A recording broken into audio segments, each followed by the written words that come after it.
Hi friends! I hope there isn't doxing on LinkedIn about Taylor, but I am going to share some thoughts around the Tortured Poets Department and the Tortured Poets Department anthology, which was the songs that she released at 2 a.m. after she released the original album at 12 a.m. So there are 31 songs on this anthology. The album is huge and there is so much on there, so much material about her breakup with Joe Alwyn, a lot of material about her breakup with Healy, some information about Travis Kelsey. And it clearly doesn't span that long of a portion of her life, but it does clearly indicate that she's been through it.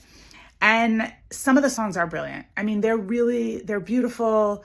You can hear her voice and the pain in her voice. Taylor does pain well. I mean, she does it well.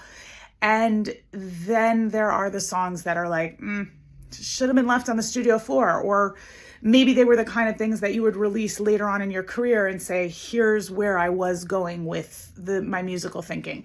So I'm not one to criticize an artist like Taylor Swift, but I do think that it's an interesting thing for us to think about as communicators, writers, editors, working with editors who will challenge you, who will kill your darlings for you when you don't have the bravery to do it yourself, who will help you shape the narrative, are incredibly important.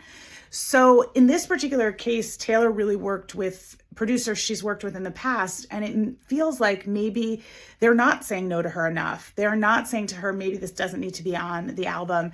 This isn't your best work, and it's okay to leave it and come back to it later. The one thing Taylor has been known for her whole life is her extremely tight and specific storytelling. And here it feels bloated. It feels like there were lines where they could have been cut, or they could have been shorter. So it just was a great reminder for me that it's really important to always have somebody look at what you write, to embrace your editors, to understand that they're trying to get the best that they can out of the work, that they want to communicate with your audience, and that they want you to remember as the writer that sometimes it's better to say less, because that's how you end up saying more. So there are parts of the album that I love. I'm going to do like every other Swiftie and sort of whittle down the songs that I like and create my own Spotify list. And definitely give the first 15, 16 songs a listen. There's some great gems on there, but I think it's a good exercise in remembering that all of us need great editors to help us give our best work. Listen, let me tell you something. She's still Taylor Swift.